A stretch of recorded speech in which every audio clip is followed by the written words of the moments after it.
Yo, you tuning into the Notion Podcast here with your boy Dizzy D Spill. Sitting here with my co-host in the building, Farmer Poe. Jelani Evans. And you are tuning in to the best podcast in the world. How y'all feeling, fellas?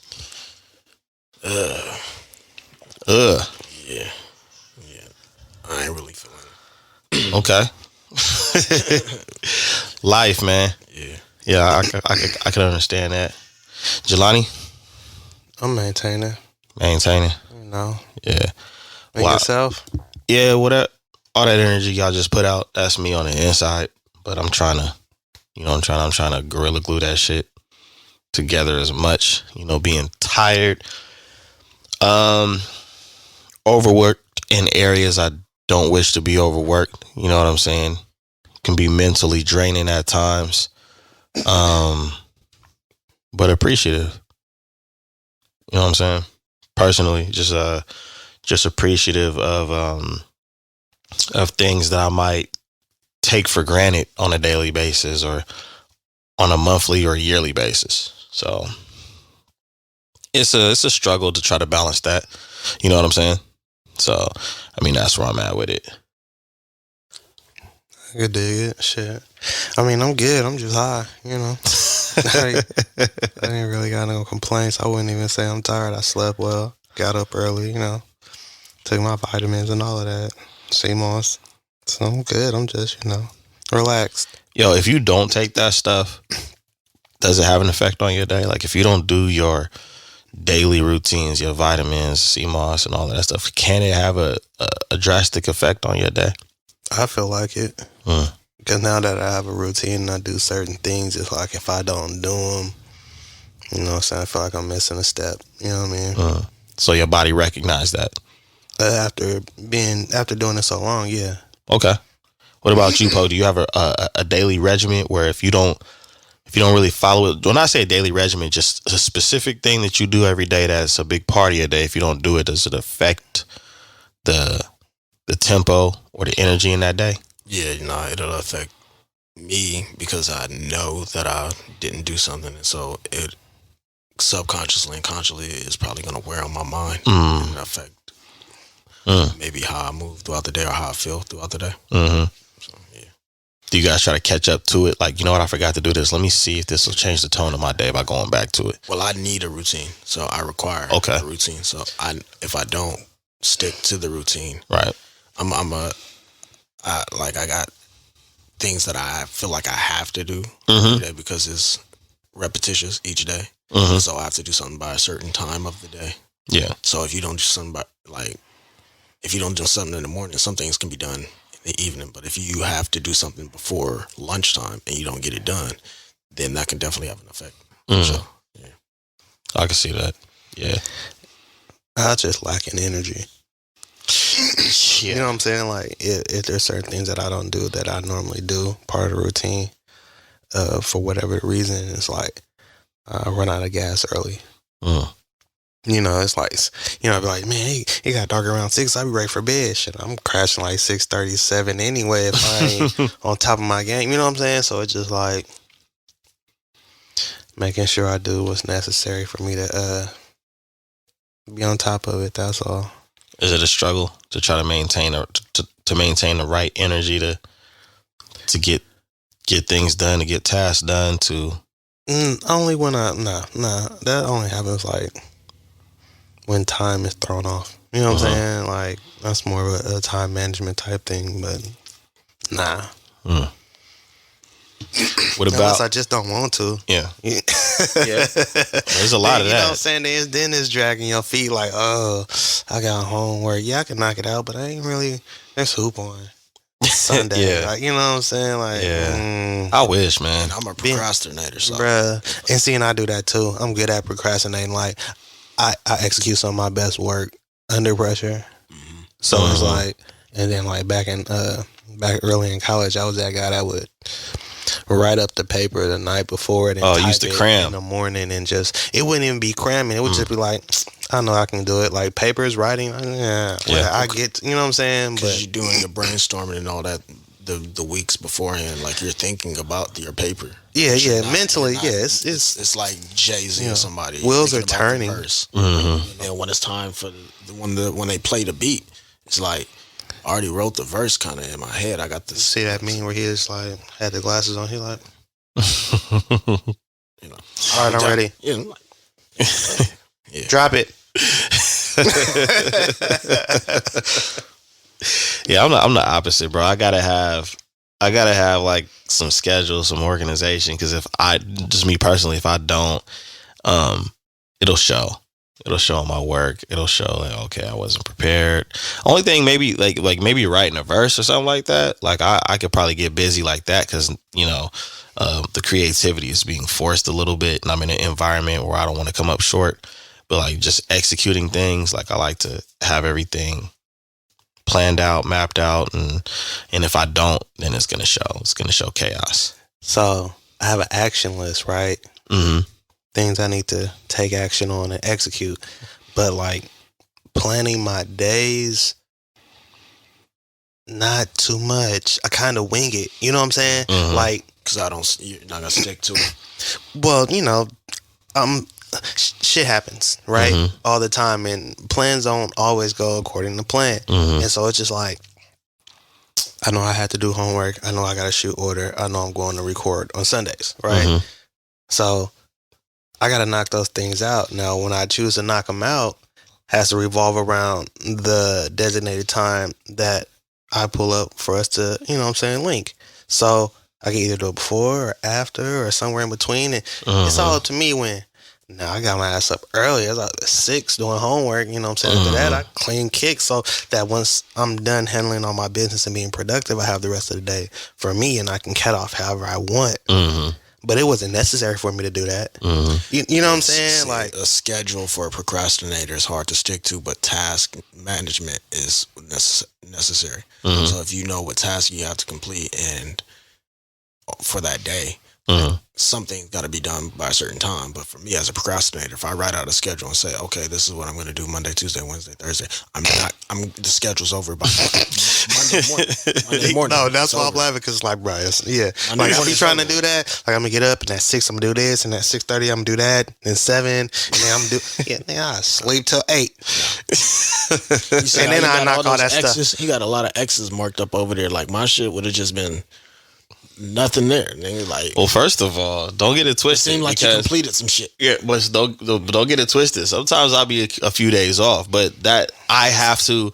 I learned getting older that I have to have some kind of structure, because in school I didn't do my homework.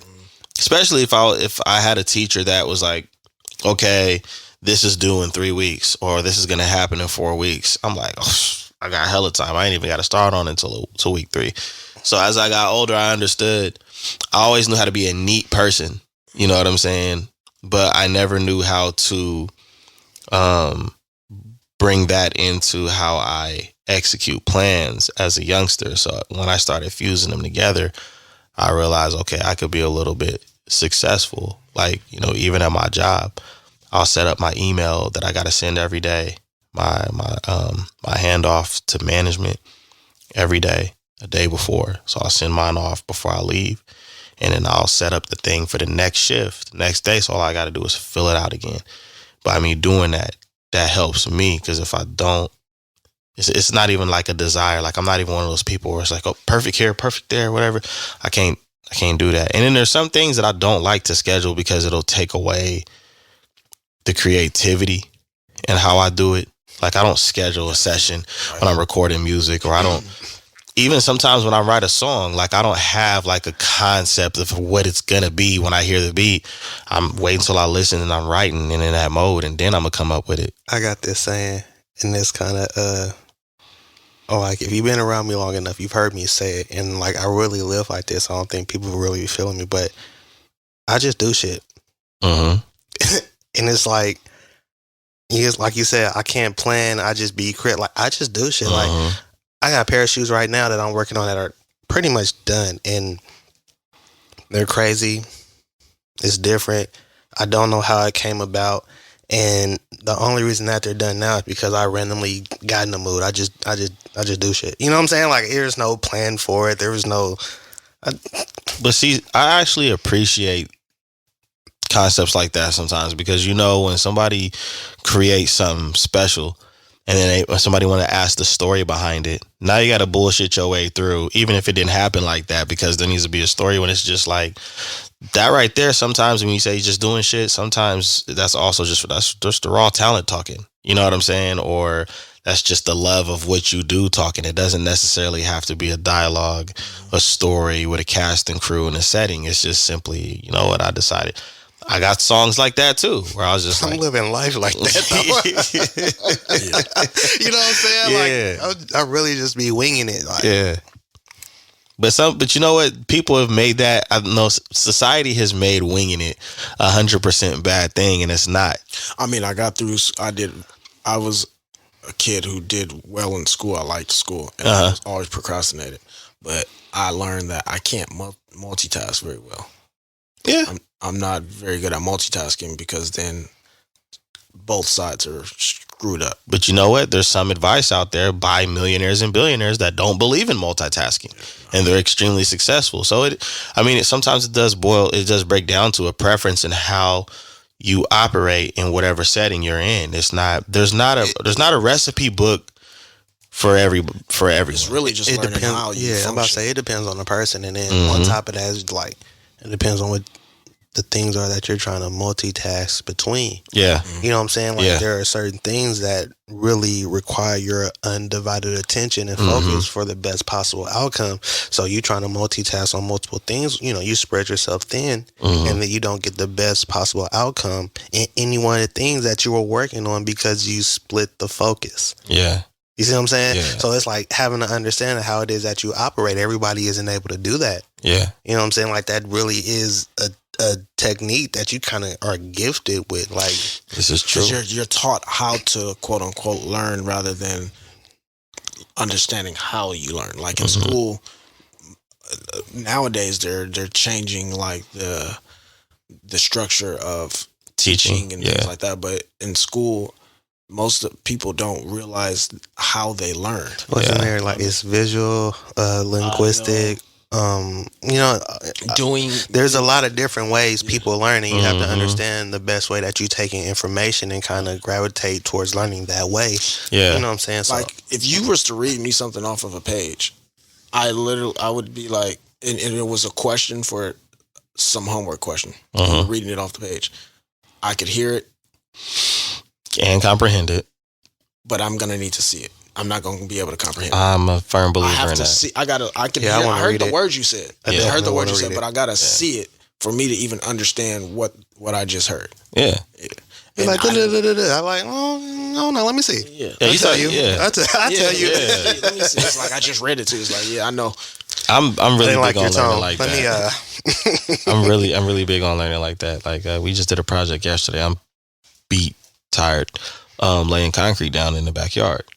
And as many times as and this is what's crazy too, as many times as I've watched it being done on YouTube, and I watched contractors come into my backyard and do the work, when I did it myself, it did not even seem as difficult as far as in knowing what to do and remembering what to do as even reading or watching someone else do it. So being hands-on is extremely helpful for somebody like me. Instead of sitting back and watching it. The way people deliver the information to you. That is a big deal. You know what I'm saying? The words that they use and the way, like a lot of people will add extra steps. Yeah. You know what I'm saying? Not necessarily. Yeah. Exactly. But on the same case, some people will try to streamline the process where all them extra steps are needed. Yeah. You see what I'm saying? Yeah. So it depends on who it is that you're actually getting the information from, and if they have the understanding of what's needed, what's necessary to help you understand how you yourself can execute it. You know what's crazy you mentioned that? I took some training last year called TWI training. Training within industry. And the West Incorporated. And the crazy thing about it is the concept behind it is the goal when we were taking a class was to basically create a a breakdown of a job that you have to do, and to try to explain how to do it, 40 words max. And while you're training, you're just consistently repeating the same thing over and over again. But every time you repeat it, you're adding something to it. So you demonstrated the first time. I'm bringing this up because I really liked it. The first time you demonstrated, right? The second time you demonstrated in a step-by-step process. The third time you demonstrated with the steps and the key points, basically the reason for the steps. And then the fourth time you make them do it. And you're watching them do it the whole time. Repetition. Right. So it's the repetition and it's the visual. The only thing I disagreed with about the program is they were hell-bent on, like, you know, deciding what a step or a key point was. And that could just be and that right there can confuse anybody, because what somebody defines as a step for them can be a key point for somebody else. But other than that, it was a good feather to have in my cap as far as in how to show people to do things realistically. Like, I have a son, you know, it gave me some game on, like, you know what, I'm going to teach like this, you know what I'm saying? Because it just was really helpful. And then I like the whole try to keep it 40 words, because you could lose somebody talking so damn much. You know what I mean? I don't know how many times somebody lost me in a classroom trying to explain to me a new way to do math or a new part of English or whatever the case it is. I live by the elevator speech. Yeah. Well, that's a good one. In this day and age, people have a very, very, very small window, their attention span. I mean, and that could be due to social media, TV, whatever. But their attention span is small. So having a small business and conversing about that small business, you only have a certain amount of time before you lose anybody anyway. Yes. Yeah. So the introduction, outside of my name, this is what I do, elevator speech. You feel me? How long does it take to get from one floor to the next? 30 seconds to a minute? 30 seconds, yeah. You know what I'm saying? So, boom. Yeah. And operating like that has worked out better, because I don't like to talk anyway. Like, I don't like to just engage in conversation for hella long. Like, this will be Jelani's last episode, ladies and gentlemen. So I can wait till the end, but since he brought it up, yeah, engage in hella conversation, just, man. Like, because people talk about stuff that don't really be too versed in, basically. Yeah. You know what I'm saying? Yeah. And that happens with shoes a lot. So, you know, 30-second elevator. Like, oh, yeah, that's cool. What? Oh, here I come. All right, my man, you have a good one. You got the card. Like, leave me alone, man. All that extra shit. I mean, yeah. Tap in, y'all. But yo, I did want to bring something to y'all that was on the brain for a minute. And it was basically like history and the respect that comes with it. You know, and I've been thinking about that a lot. I know, you know, with Black History Month, you know, they try to relegate, you know, our history to only a month. And so a lot of us don't acknowledge it. But I do want to get your guys' insight on how you feel about history and how you feel about the respect it should have or shouldn't have, and just some of the things that we've seen in our adulthood. Well, that's just the issue. There's respect for all history except ours. There's a lack of respect for our history. Majorly. You feel me? The fact that it's relegated to just a month. And then, like, outside of that, nobody else acknowledges or really speaks on it outside of our culture, our hue. You know what I'm saying? And then this month comes around and everybody wants to talk about it and they want to showcase certain things and have certain people on their shows because they want to pander to us to get more sales and boost up their ratings. Like, all history should be respected on a high level, because you can't know where you're going if you don't know where you came from. Yeah. But with that being said, Black history is a major part of American history. You understand what I'm saying? So to disregard it or to downplay it, it's to downplay a major part of history overall. Yeah.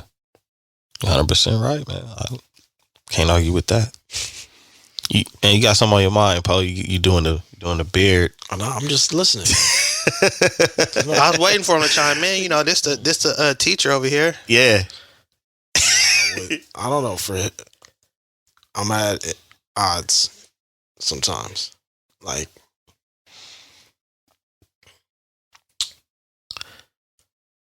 I understand Black History Month, but then it's also, it hinders our ability to go beyond, like, just recognizing the same people every year on the same month. Mm-hmm. Because if you have Black History Month, then that just means that, okay, we'll wait until Black History Month. Like, people, like, if they get a whole month. What do they need any other time for? I mean, we wait until Thanksgiving before we have a big sit down with our family, eat this large meal. We wait until Thanksgiving, like, in that perspective, the way that I'm thinking. So if we didn't have a Black History Month, perhaps that would maybe allow for us to be able to have more of a conversation about Black history throughout the year without it seeming like we're just complaining or you know, I don't know. And then, so I'm at ends with that. Like, I get it, I understand it. I mean, I don't have any problem with it, but I think that may be a hindrance to our ability to go beyond just, you know, the cliche Black History Month recognitions. Yeah. Fun fact, it used to be Black History Week. So you working our way up. I mean, I'm just saying, though, it used to be Black History Week. Then they made it a month. So in 100 years, we might get like 2-3 months. But see, this like, is the because other it was part some Black Quarter. a couple of activists and some other major Black people whose birthdays were in February. I can't remember names right now. And so because of that, they had the Black History Week in like the first or second month of February. Yeah, check it out. Pull it up. You finna. It's good. No, I mean, a fact check. I mean, please. No. I felt a buzz in my pocket. Oh, No. He's not even. No, I wasn't Googling you. I wasn't Googling you. I thought he was back in. Oh, no. But so because of that, it was, I want to say, like maybe the first or second week of February, something like that, and then it ended up being extended to the whole month of February. I found out because somebody was like, why do we got the shortest month of the year? And it's like, it used to be a week. We got a month. We can shorten it for you. This is the other thing, though, for me. They said mixed people got to stop on the 14th. Or start. This is my thing. Depends though. on which one your mother was. I'm playing. Who's stopping us from celebrating Black history any other Nobody. time? Well, see, and that's the thing about it. Who's to say that all of us can't just say, all right, on March 23rd, we finna all just go to the park. All Black people finna go to the park. Your job, so what? Yeah. Like, on the 23rd, I'm taking the 23rd off. Yeah. I mean, we could do that. We could still do it. Like, that's my thing. That's where I'm at odds with it at, is that because we feel as though we have to have them recognize something about us. It's like, no, they recognize everything about us that we didn't ask them to, and they joined in on it. Like hip hop, anything that's cultural to us, we didn't ask their permission to do it. We did it. Yeah. And then they joined with us and then made it, you know, more popular, Right. quote unquote. Yeah. But nobody's stopping us from doing it. Well, and that's the thing. us. It's like, you know, in a lot of circles, a lot of information and history and findings of, you know, our ancestors and those who came before us is shared. You know what I'm saying? Like, it's shared. It's the fact that when February hits, everybody else It's that programming. chooses to highlight. And I see some of us do it. I see some of our own You know what I'm people saying? like, They can keep doing it in February. yeah. Y'all keep, that's cool. February, y'all handle February, y'all got it. And then we just gonna keep doing what we doing. And then y'all just keep coming along, add March in there, and then y'all do y'all calendar thing. That's cool. But what we gonna do over here is we gonna keep rocking how we rocking, and we Yeah. gonna keep talking about these people throughout the entire year. Yeah. If we feel like it. I love all that. And I mean, February is cool, but I really could care less because as I get older, I start just, like you said, just doing whatever you want to do. You know what I'm saying? I don't celebrate President's Day, but I'll celebrate Dr. King. So I'll take Dr. King off from work. You know what I'm saying?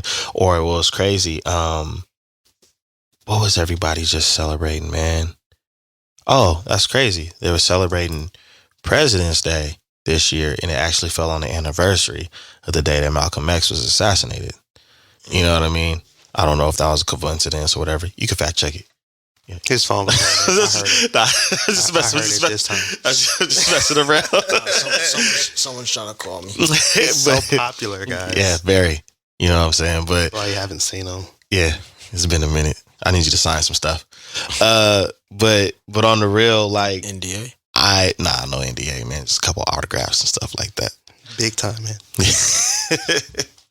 But I do think that us as a people need, as a unit, need to just do our own thing and just start ignoring certain shit that's been programmed.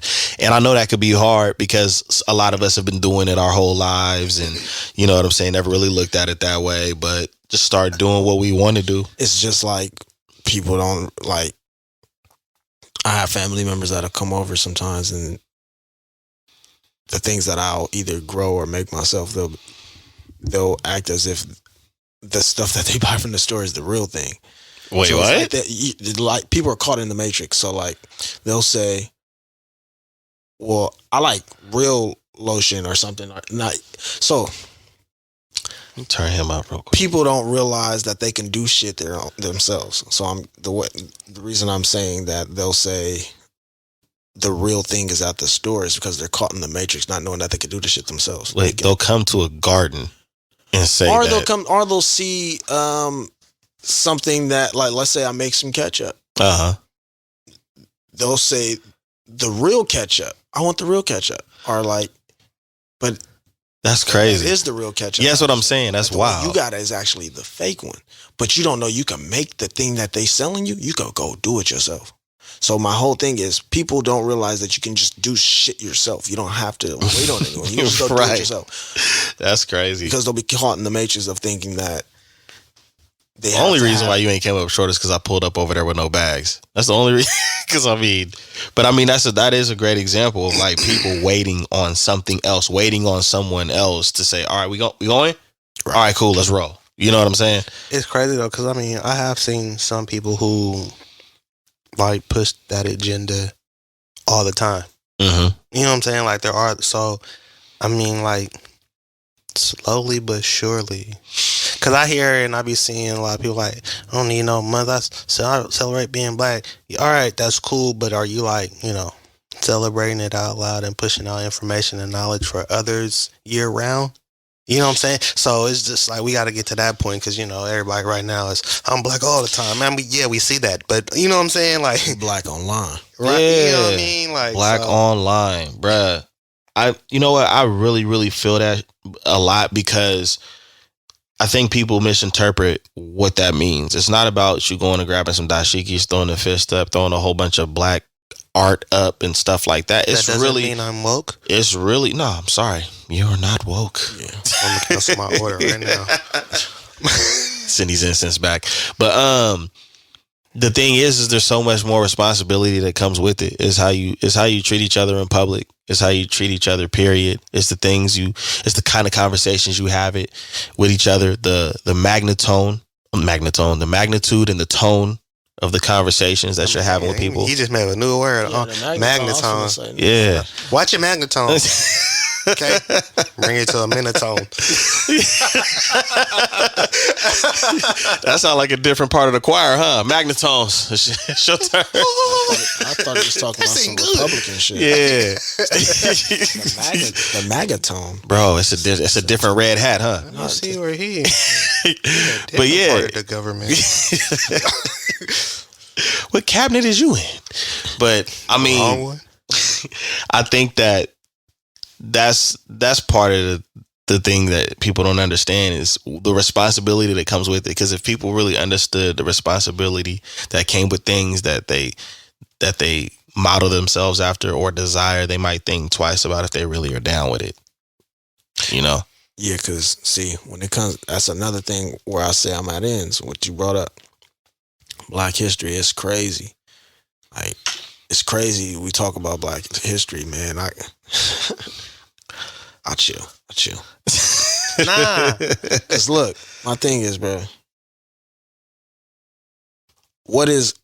first we need to decide on what does Black history mean to us. So like we know what history is. It's things that occurred in the past, events, things. We can summarize that in so many different ways. Right. But what does it mean to us as a people? Because we talk about Black history, but what does that mean? Why are we so captivated by Black history? Because the way we walk around this earth daily, it don't really coincide with what I think our like attachment to Black history is. Oh, absolutely, bro. Well, the attachment to Black history isn't the same as being reflective of Black history, and that's just the thing about it. It's just like if you were looking at Black history and looking to be reflective of it and be more, you know what I'm saying, then you would carry yourself different. You would operate differently. You would talk differently. The things that you would do would be different just because of how our ancestors were. If we're going to go as far back as Egypt, and then what our ancestors went through when we talk about slavery. So if you put those two things together with where you're at now, how you act, how you carry yourself, how you operate, it wouldn't look nothing like how people are out here now. You see what I'm saying? So I get what you're saying. It's like people talk about Black history, but you're talking about it and it really doesn't hold any weight to you. Because if it did, you wouldn't be just talking about it. You would be showcasing it, operating it. You would be reliving it in certain instances, or you know what I'm saying? Like how you move would be different. Yeah, because I mean, obviously, we're gonna have outliers. No one's perfect. No group of people are perfect. But it just seems as though we're just outraged at us not being either recognized or included. But it just really, what is the effect that it has on you daily? Because we kind of seem outraged, you know. Not to interrupt, but I'm just like, you saying like outraged by not being included, but it's like they gotta wake up because we've never been included. Well, no, this is what I mean. This is what I mean. The mere mention of anything that has to do with us will bring out outrage from individuals who really just are only affected because they heard the word Black or something about it. They have a surface level understanding of what it is that they're even complaining about. Yeah, I see what you're saying. I think we got a lot of different. When I look at our people, as different task forces, right? Or the task forces. And you have some of us that are trying to promote entrepreneurship, some of us that are trying to share history, some of us that are activists, and, you know, as far as the positive, right? Right. And I think the thing about it is that we're trying to do so much damage control, but yeah, we don't have a uniform way of doing it because of maybe how much damage has been done and how much history we're trying to catch up on. Because not a week goes by where I learn something new about our people that happened in the past or the present or what's being worked on for the future. And I mean, the population in this country of African Americans is around 41 million? I'm not even sure. And so we're definitely not the majority. We're definitely a minority. You know what I'm saying? And so if you break down those 41 million people and you look at how we're all doing different things, because since the 80s, since before we were born, you can go look at the footage of what we need to be doing and how we need to do it. But I think it's just been a lot of years, probably since the civil rights movement of just a whole bunch of damage control, just a whole bunch of, we got to fill this in right here. We got to fix this over here. We got to do this. So when you pose the question of like what it means to be Black and what does it mean to us and our history and things like that, I think it starts even deeper with taking everything that you're affiliated with, right? You know, you as a father, a brother, a cousin, a relative, what it is you do for a profession. If you just strip all of those things away and ask yourself, who are you? You know, if you can't answer that question, then probably start there and try to figure that out. And then kind of move forward to, all right, now that you know who you are, what are these things that you can't change about yourself? Like, being black and the history you come from. What does that mean to you? Okay, you know what it means to you. All right, now how are you going to move forward with those beliefs and those feelings? Whether it means nothing to you or means something to you, you still got to make a choice on, you know, how it's going to affect you for the rest of your life, right? Mm-hmm. So, I mean, I think if some conversations or a lot of conversations from influential people started there, you know, that could have an effect. And when I say influential people, I'm not talking about the typical, you know, hip hop or entertainment, because I don't believe that's the only influential people we have. Dr. Umar? I don't believe that all of those people are the most influential people in our. in our Talking about Dr. Umar, man. We could get him up here real quick. We gonna have to donate to Please no. We gonna have to donate to the Frederick. I ain't gonna be able to be here because my son is not fully black, so I'm not gonna be able. Well, if we do that, if we do that, we gonna have to donate to the Frederick Douglass, Marcus Garvey, Michael Jordan, Michael Jackson, Mike Tyson School Academy. Right. So is that the name? I think that's half of it. It's half, yeah. Yeah. So you trying to get just at the Sojourner? Why you want to get Umar up here so bad? Nah, I definitely don't want Umar up here, man. We get canceled fast. We finna get canceled right now. Over with. Nah. Umar, that brother is, yeah. I never knew that y'all had an opinion though. I got my own opinion, but I didn't know y'all had an opinion on Umar. Yeah, I didn't know that. I don't really have an opinion on Umar. Oh, you got a fact? Nah. No, I'm just making an observation about Umar. Oh, you have an understanding. I don't understand him. No, I'm just making an observation. I wish that brother the best. Because listen, I was on the Umar bus. Mm-hmm. I was headed down to the academy, dog. I was going to get on the bus. I was going to go down there, and then he started talking a whole different tune one day. I was like, what was he talking? Umar didn't seem like the same Umar. Like, it's like Kanye college dropout. That was the original. So he came in the house, Umar, and left. He was Omar. College drop. right. Now, real talk. Nah, he definitely came in the building, Umar, and left Omar. Yes, for sure. What did he say? Or do? No, it's just. Or invest in? He was very. He's. What's the word I'm looking for? Anti? Of course, he's very anti, but controversial now. He wasn't controversial before. He was progressive. He just had, there we go. Yeah, he was progressive. And then he just got. He went from talking about making things happen to being on some crazy nonsense. Yeah, like he was just ranting. Viral over social media with the nonsense. Saying things that you would be like, that ain't even. Now, bro, you are on Xanax. You're not woke. You're on Xanax. Hurts, whatever it is. Little Caucasian baby, like a grown man. Yeah. Bruh. Hello, sir. How are you doing? I was like, he's 2.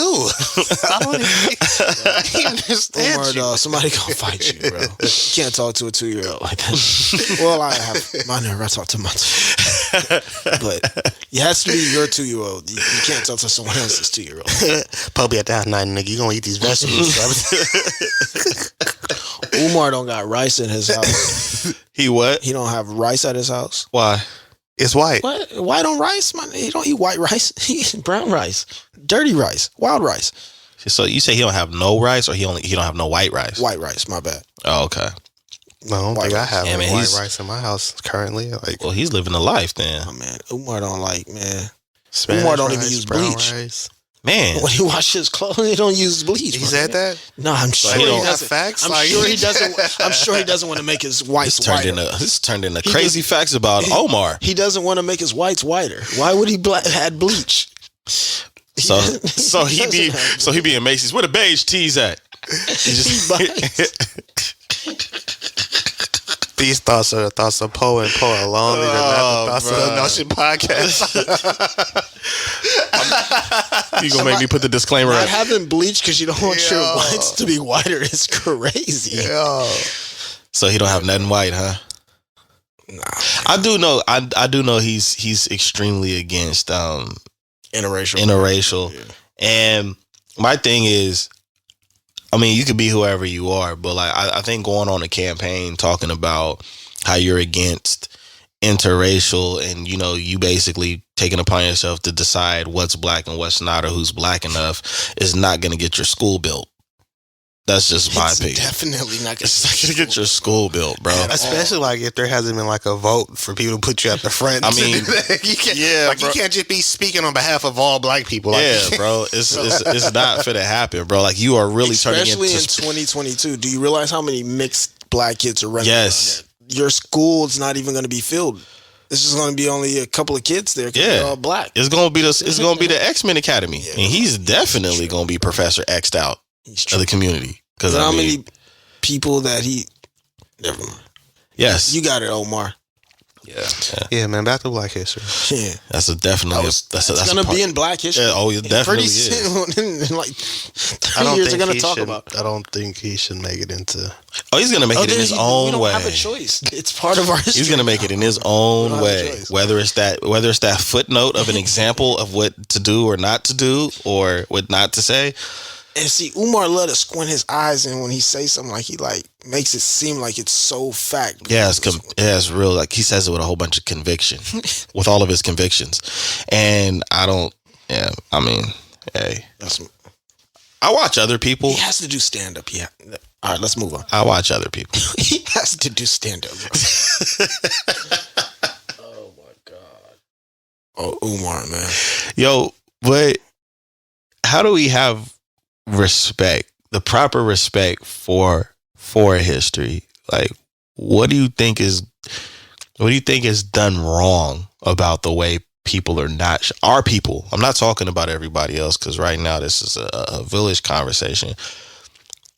What are some things that you guys seen for yourself or feel for yourself as far as in like the respect that we should be having? And it doesn't have to just be about specifically Black history, but things in our culture that we are not showing enough respect to.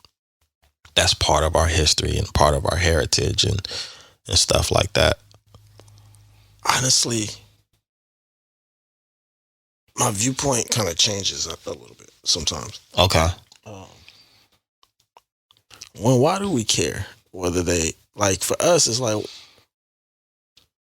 hold on, repeat your question one more time. That was a long question. It was loaded, but I'll give you an example of what I feel.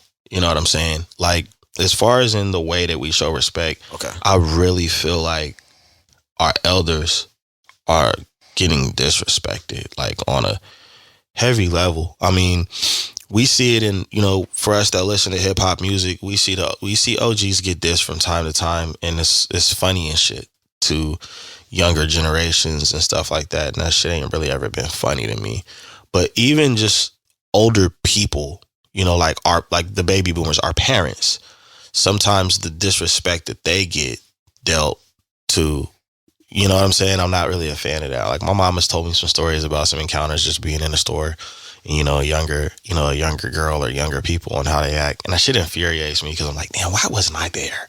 And obviously there was a reason, but just my personal example, I just feel like,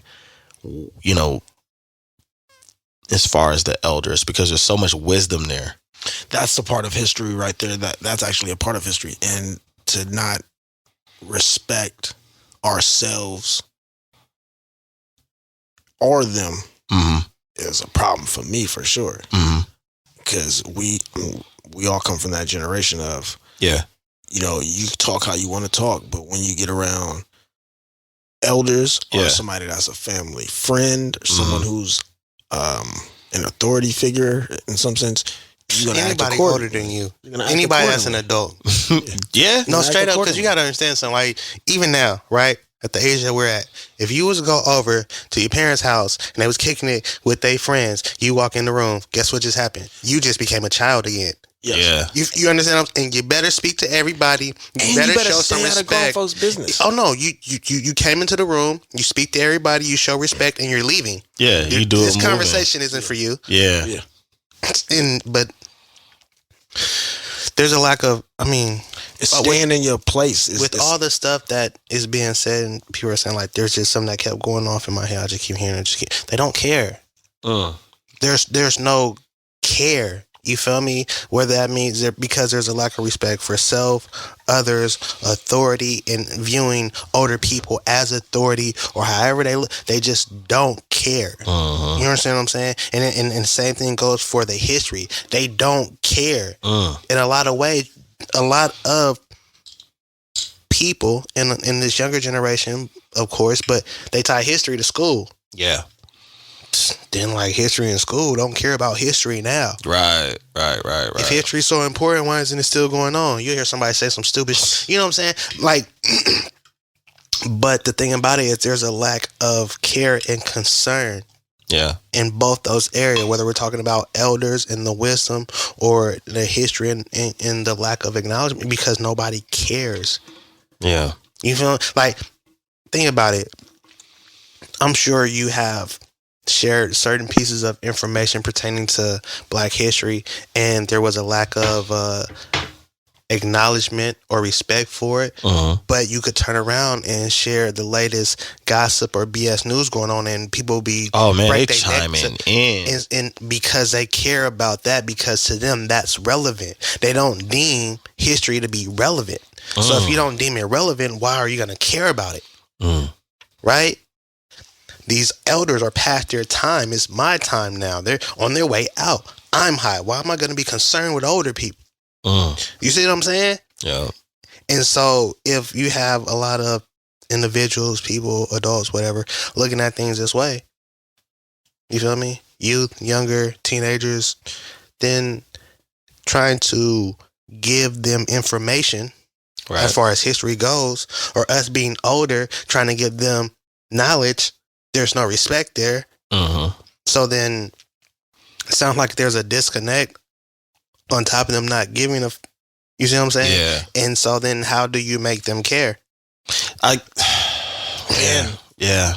don't have their understanding of who elders are. Like in many instances and in many areas of our culture, some elders were removed, whether you want to call them OGs, or whether you want to call them fathers.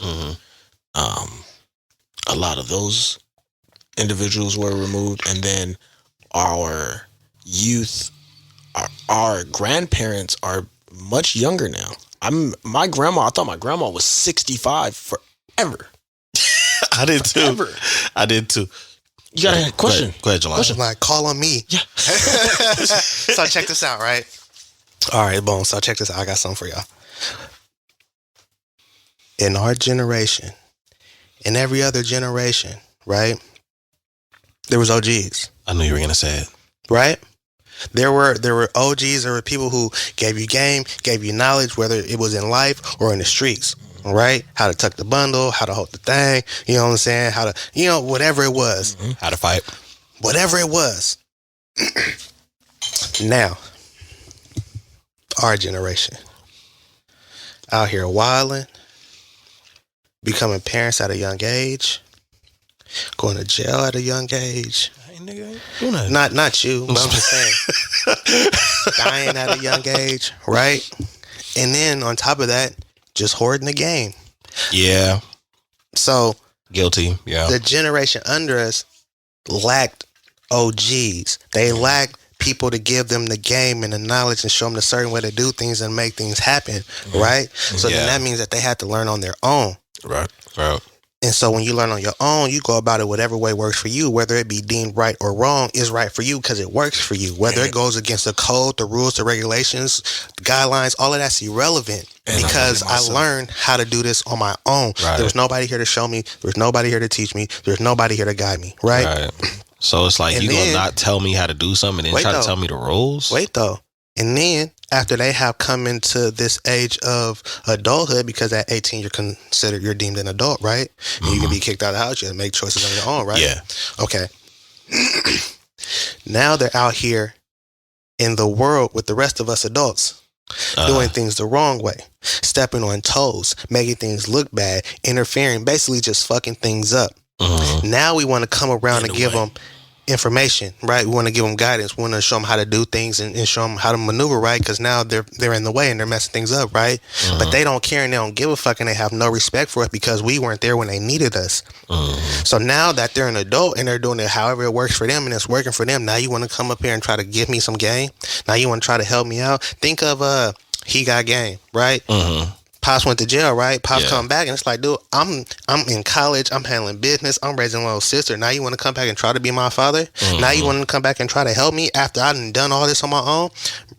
I don't want to hear it. I'm not trying to hear it. I have no respect. I'm not even acknowledged. So that's where the disconnect is.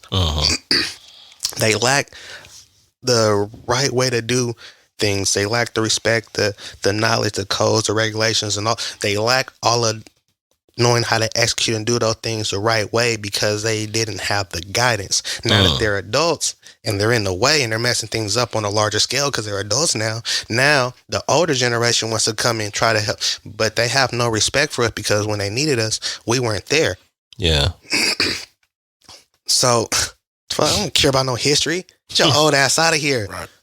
What's going on right now?